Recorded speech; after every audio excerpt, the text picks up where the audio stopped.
안녕하세요. 인간관계에 대해 철학하기 22번째 시간입니다. 자, 논리, 심리, 무의식, 뇌과학 이렇게 왔다 갔다 하게 됩니다. 그래서 조금씩 조금씩 다져가게 되는 건데, 그 재생 목록에 있는 대로 잘 따라오시면 좋을 것 같습니다. 자, 하고 싶은 일에는 해야 할 이유가 보이죠. 그런데 하고 싶지 않은 일에는 하지 않아도 될 이유, 하지 말아야 될 이유, 핑곗거리가 보입니다. 사람 마음에 뭐가 잘 보이나. 근데 이제 논리는 진실을 직면하게 하니까 무거운 진실을 회피하고 싶잖아요.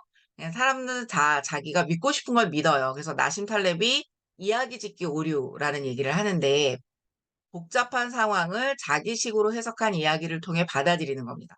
이렇게 이렇게 이렇겠지 뭐라고 이제 자기 방식으로 넘겨짚는. 그래서 이제 스토리를 짜는 거죠. 그래서 이제 이야기 짓기 오류라고 하는데 자신의 이야기에 맞지 않는 증거는 무시하고 잊어버리는 겁니다. 그래서 내가 생각한 그거에 맞는, 내 이야기에 맞는, 잘 부합하는 증거에만 관심을 기울이고, 나의 이야기에 맞지 않는 증거는 무시하고 잊어버리죠.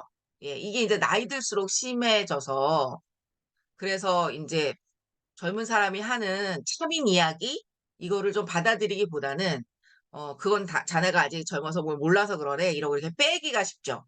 내가 생각하고 있는 이야기에 맞지 않는 증거는 무시하고 잊어버리는 겁니다. 이게 이제 이전에 제가 말씀드렸던 끼워 맞추기식 사고나 확증 편향 이런 거랑 연결되는데요.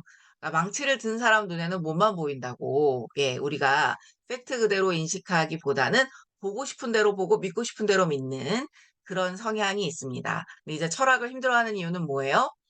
보고 싶은 대로 보고 믿고 싶은 대로 믿지 못하게 하고 증거를 다 검토했는가 이러면서 보기 싫은 진실까지 보기를 요구를 하니까 철학이 힘든 거죠. 그렇지만 논리 비판적 인식을 할 때 진실에 접근할 수 있기 때문에 어, 장점이 있죠. 그렇지 않고 만약에 이야기 짓기 오류에 빠져 있으면 자기 마음대로 막 썰을 풀어서 정말 자기만의 소설 안에 갇혀 있을 수 있게 되는 거거든요. 예. 그래서 뭐 요즘 꼰대 이런 얘기 많이 하지만 나이가 들수록 누가 틀렸다는 얘기를 잘 못 해주잖아요. 권위가 있기 때문에. 그러면 이제 자기만의 소설에 갇혀 있을 수 있게 되거든요. 그럼 다른 사람하고 소통을 못 하게 되죠. 예. 그래서 나이가 들었지만 젊은 사람하고 소통할 수 있느냐 없느냐는 굉장히 중요한 얘기입니다. 그렇죠? 자, 비판적으로 사고 내가 하고 있는가? 이거를 검토하려면 내가 설득력 있는 반론이나 증거가 있을 때 그걸 받아들일 수 있는가? 그래서 내가 지금까지 믿어왔던 거에 반대되는 반론이나 증거를 누가 갖고 왔을 때 그걸 충분히 검토해서 받아들일 수 있느냐를 물어야 되는 거죠. 받아들이고 싶지 않잖아요, 심정적으로. 그러니까 그것이 틀린 꼬투리를 막 찾아갖고 그 반론이나 증거를 리젝트하는 쪽으로 마음의 에너지를 쓸 수가 있거든요. 예. 그래서 이제 스스로에게 좀 물어보라 이거죠. 내가 원하지 않는 주장일지라도 그 주장을 참인 근거들이 뒷받침할 경우에는 받아들여야 된다는 거죠. 아, 이게 참이네. 이러면 무조건 배척하는 게 아니라 받아들여야 된다는 거죠. 고집하고 소신은 어떤 차이가 있는 것 같으세요? 고집하고 소신의 공통점은 뭐예요? 뭔가 고수를 하는 거죠. 근데 우리가 어떨 때 고집이라고 어떨 때 소신이라 할까요? 예. 고집이라 하고 하는 거는 이 반론이나 반대되는 증거가 있는데도 그걸 계속 고수하는 거예요. 그래서 그걸 고집이라 하죠. 근데 소신은 설득력 있는 반론이나 증거가 있을 때는 그 내려놔야 될 거는 내려놓는 거예요. 내려놔야 될 믿음을 내려놓는 거예요. 그게 소신인 거죠. 예. 그래서 무조건 고수만 하는 게 소신인 것이 아니라 그것이 참이 아니다라고 했을 때는 사과도 하고 내려놓을 수도 있고 이런 게 소신이라는 거죠. 네. 정도를 넘어서 고집하는 게 그러니까 고수하는 게 고집이잖아요. 자, 우리는 자신의 믿음이 논리적으로 일관되지 않다라고 하는 의식을 하기 싫어합니다. 예, 이거 지적해 주는 사람 싫습니다. 이 철학 쪽에서 이거 계속 훈련하거든요, 철학에서는. 논리적으로 일관되지 않으면 안 되니까 이거 계속 검토하고 검토하고 검토하는데, 그, 남이 내 생각에 일관되지 않은 부분을 얘기하면 기분이 나쁘죠. 그럼에도 불구하고 이제 철학적으로 훈련을 하면 이거를 팩트를 바라보려고 노력을 하는 건데 여하간 기본적으로 인간은 자신의 믿음이 논리적으로 일관되지 않다는 의식을 하기보다는 자신의 믿음이 얼마나 일관된 믿음인가를 증명하기 위해 또 다른 증거를 찾는 거예요. 이 믿음이 믿어도 되는 믿음이다. 이거를 내가 지금까지 고수해온 믿음이 얼마나 말이 되는 믿음인가를 얘기하기 위해서 이런 증거도 찍어다 붙이고 저런 증거다 찍어다 붙이고 그래서 어떤 걸 굉장히 사소하고 지엽적인 거를 갖고 와서 일반화된 거라고 하면서 증거로 들이밀기도 하고 그러잖아요. 그쵸? 왜 그렇게 될까요? 예. 제가 논리 심리 무의식 이렇게 오면서 얘기해 드린 거에 굉장히 중요한 것이 우리가 논리가 잘 작동을 안 하게 되는 거는 결국은 마음의 에너지를 줄이고 싶어 하기 때문이다. 논리는 참을 직면하도록 참인 진실을 직면하도록 하는데 우리는 진실이 무겁고 버거우면 직면 안 하고 싶거든요. 근데 이제 논리 비판의 사고는 그걸 직면하라고 하니까. 그쵸? 그래서 그 인지구두쇠 심리학에서 이런 말씀 드린다고 했는데 이 뇌가 인지구두쇠인 거예요. 가능한 에너지를 안 들이고 싶은 거예요. 근데 이제 철학은 진실을 직면해라 이러니까 굉장히 에너지를 들이게 만들기 때문에 철학이 좀 불편하고 힘들게 느껴질 수 있지만 굉장히 진실을 직면하게 하는 것이기 때문에 힘이 있죠. 그러니까 누가 잘못된 믿음으로 70, 80 산다고 한번 생각을 해보세요. 예. 다른 사람하고 소통하기도 힘들 거고. 근데 다소, 다소 힘들어도 내가 틀린 부분 이런 거 검토하면서 지내면 다른 사람하고 소통하기가 더 쉬워지고요. 예. 내 인생이 엉뚱한 곳으로 안 가죠. 내 마음대로 소설 써갖고 거기에 안주하고 있으면 그 제대로 된 인생이라고 할 수 없잖아요. 그죠? 자, 그, 지금까지 내가 어떤 믿음을 믿어왔어요.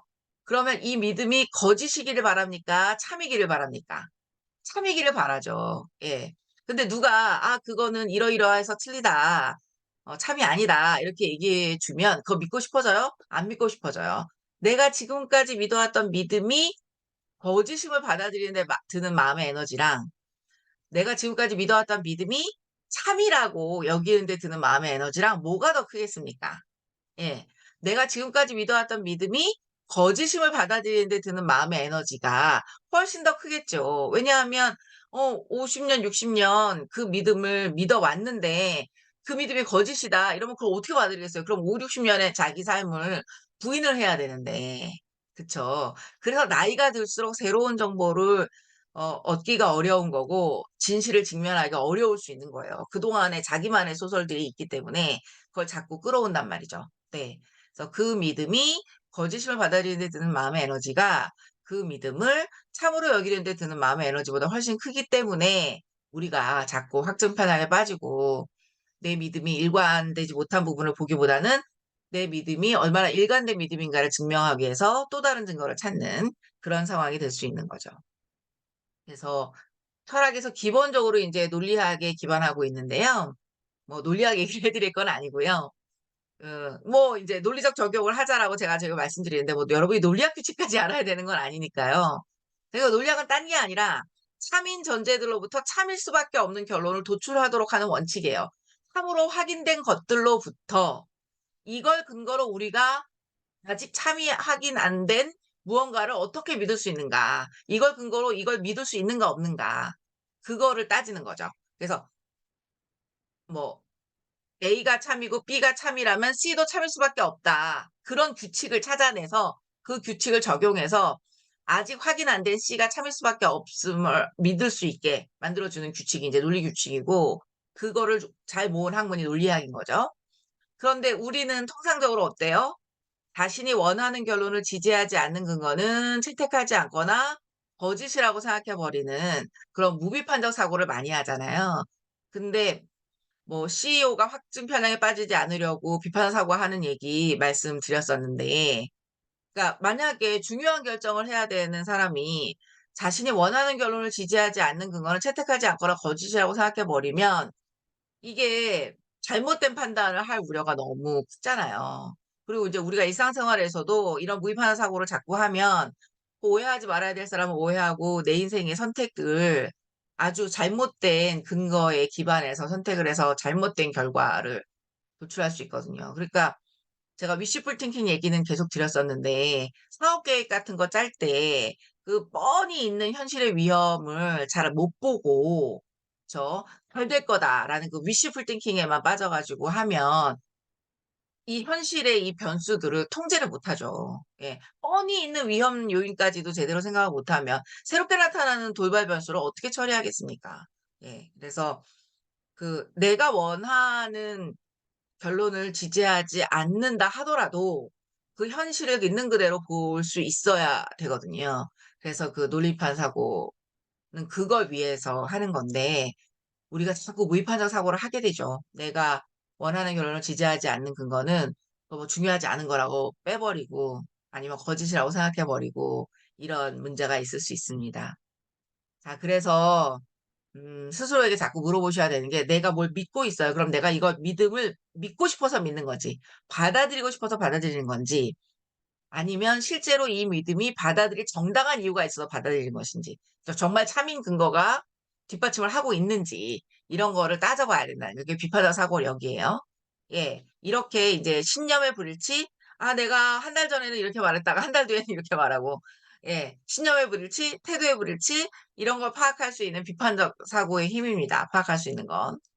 예. 근데 인제 이익을 따르는 사람들은 신념이 불일치하는 거 별로 창피해하지 않아요. 자기 이익이라는 분명한 기준이 있기 때문에. 예. 그런데 인제 신념의 불일치나 태도의 불일치가 있나 이거를 되게 검토하는 이 비판 사고를 좋아하시는 분들하고 뭐 신념의 불일치, 태도의 불일치 이거는 뭐 "뭐나 줘 버려." 이러고는 자기 이익만 생각하는 사람하고는 굉장히 소통하기 어렵죠. 인제 비판적 사고나 논리적 일관성 이런 걸 중시하시는 분들은 그렇지 않은 분들을 이해하시려면 되게 힘이 드세요. 예.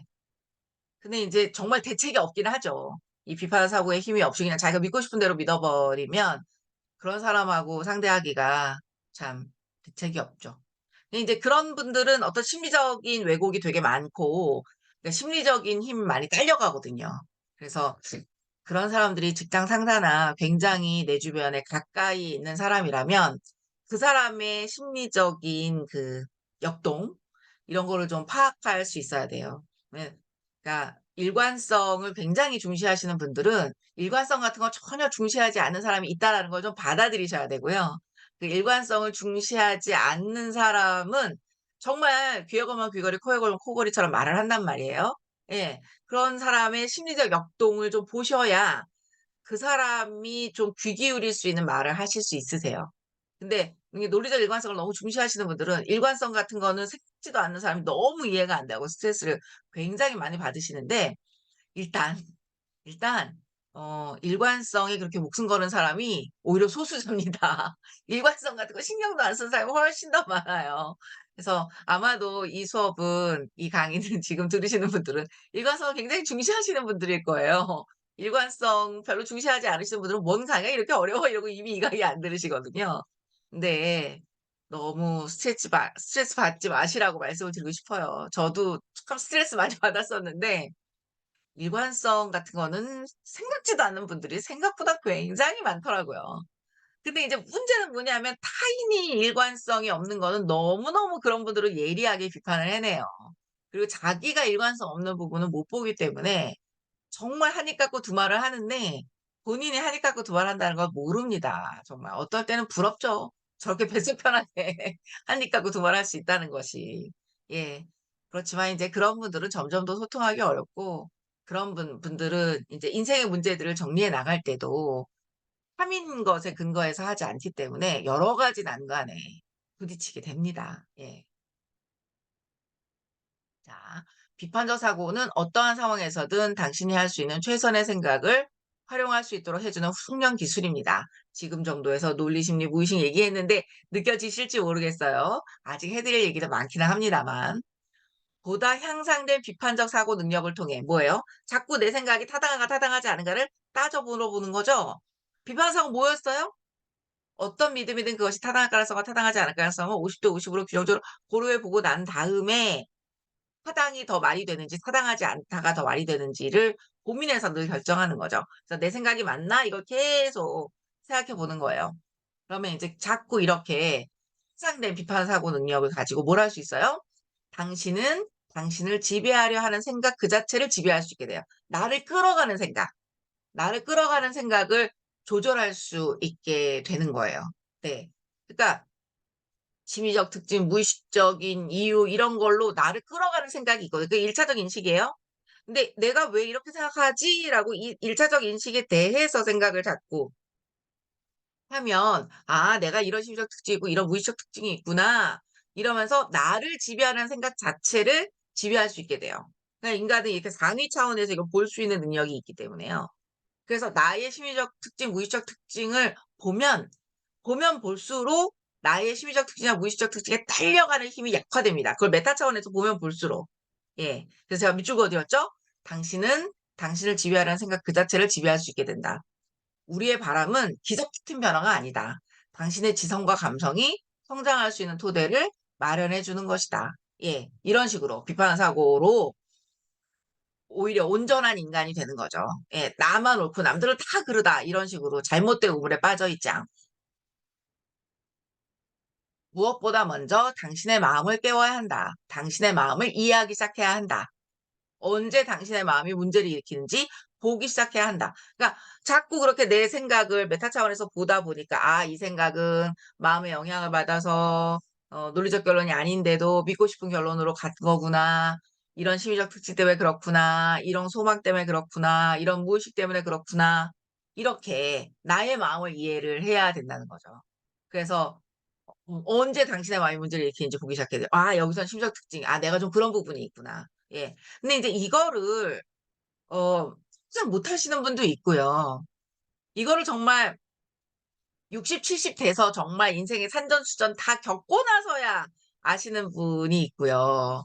근데 이제 20-30 대에 이 좀 철학도 접하고 이러면서 일관성을 중시하시고 이러면서 그 생각을 나의 마음에 적용해서 보시면 내 마음이 문제를 일으키는 부분을 보게 되죠. 그러면 내 마음이 문제를 일으키는 걸 인식하면 그 마음에 덜 딸려간단 말이에요. 그러면 그때서부터 좀 더 자유로워지는 거예요. 예. 자유로워질 수 있는 거예요 내가. 나로부터. 나의 1차적 인식에 딸려가는 걸로부터 자유로워지면 내 마음을 조금씩 조금씩 내가 원하는 방향으로 가져갈 수 있는 거죠. 내 마음이 내 마음대로 안 되잖아요. 예. 그래서 당신의 마음이 문제를 숨기려 할 때 예 마음이 문제를 자꾸 숨기려 합니다. 근데 철학은 이거를 "일관성이 없다." 이러면서 이렇게 문제를 숨기려 하지 않고 드러내게 돼 만천하에 드러나게 만들어요. 그래서 철학이 부담스럽죠. 근데 뭐라고 돼 있어요? "배우지 않아도 저절로 익숙해진 여러 형태의 자기 기반을 통해." 예. 여러분 어릴 때 왜 동생이랑 싸우면 사실은 내가 잘못한 부분은 쓱 숨기고 동생이 잘못한 부분만 부모님한테 얘기하고 이런 경험 있으시죠? 이 우리의 마음이 문제를 숨기려 합니다. 그리고 그건 누가 가르쳐 주지 않아도요. 이 인제 나의 잘난 맛에 따라 살다 보니까 예 배우지 않아도 이 여러 형태의 자기 기반에 익숙해져 있습니다 사실은.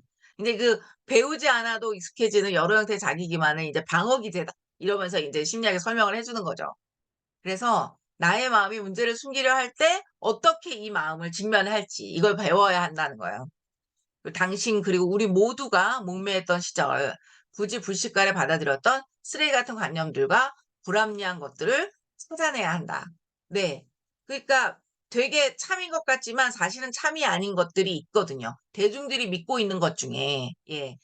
근데 이제 철학은 그 대중들이 집단적으로 잘못 믿고 있는 거를 말을 해야 되니까 인기에 영합할 수가 없어요. 인기에 영합할 수가 없어요.